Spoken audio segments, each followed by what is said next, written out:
ang nationalista sila dapat pilitin sa botahan ang federalismong sabi ni Villar. Siya lang ang gumawa ng rule na gano'n. Pero para ako sabihin nila, I have to embrace this, I have to embrace that.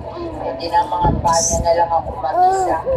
Kung mag-iusulan kami ng kandidato sa ilalim ng PDP Laban or using the certificate of nomination of PDP Laban, dapat sangayon naman siya sa federalism. Kaya si Senator Ejercito, Villar, Inay, San Angara, Papakino at Grace Poe, bumuuna ng grupong The Force.